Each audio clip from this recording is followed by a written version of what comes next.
මතකද සුනාමිය ආපු වෙලාවෙනේ රේල් පීලි අඹරගෙන ගියා ගාල්ලේ බුදු පිළිම කී දෙනෙක් එල්ලිලා හිටියද සිරස්පතවත් ගලවලා ඉතින් අර කොන්ක්‍රීට් බිල්ඩින් ඉස්සනකොට ගලවගෙන ගියනත් කොන්ක්‍රීට් බිල්ඩින් මේ බුදුහාමුදුරුවෝගේ තියෙන අප්‍රමාණ ගුණය තේජස මේ දසදහසක් සක්වල ආඥා චක්‍රය පතුරු උත්තමය මේ මුළු විශ්වයටම නාසේ කියනවානේ දිවාච රත්තෝච හරන්ති ඒ බලි තස්මාහිනේ රක්ගත අප්පමත්ත ආඥාපණන මොකක්ද රතන සූත්‍රය තුල දවල් රෑ බලි බිලි පුදන මිනිස්සු රකින්න අතෝපි සක්කච්ඡ සුනන්තු බාසිතං මේක අසත්ව නාසේ නියෝග කරන යානීන්ද භූතාන් අන්තරීක්ෂ අන්තලික්කේ ඉන්න හැම කෙනෙකුටම බුදුහාමුදුරුවෝ කිව්වා මිනිස්සු රකින්න කියලා. එහෙම කෙලසක් වලක් ආඥා චක්‍රය පතුරවපු උත්තමයන්ගේ ශ්‍රාවකයෝ තමයි අපි. අප්‍රමාණ ගුණයක් තිබ්බ පිට කවදාවත් බුදුහාමුදුරුවෝ විවේචනය කරන්න එපා. කවදාවත් ඔය බුද්ධ පූජා තියනකොට විවිධ පූජා කරනකොට මොඩ මිනිස්සු අහනවා නේද? මොකටද බුදුහාමුදුරුවෝ වළඳනවාද කනවාද බොනවාද? කවදාවත් වහන්න එපා. ඒක අපේ හදවතින් කරන්න ඕන කටයුත්තක්. ඉතින් ඒ විදිහේ බොහෝ අත්දැකීම් ජීවිතවල තියෙනවා.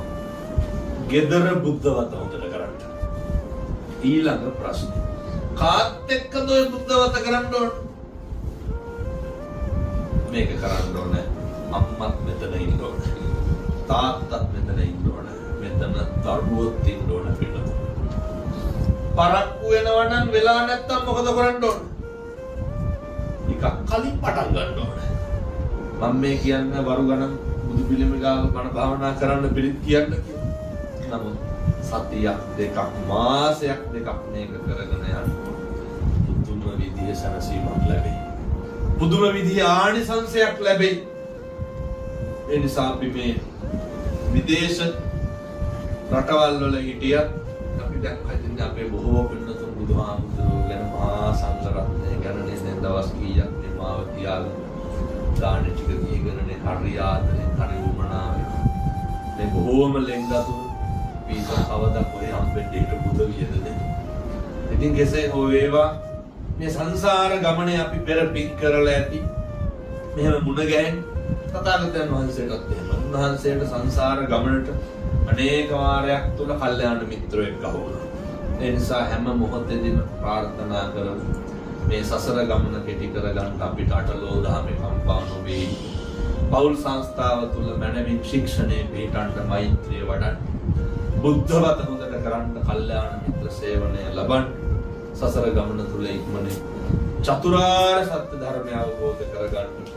මේ පින් සසරට හේතු වාසනා වේවා. සාදු කියලා ප්‍රාර්ථනා කරලා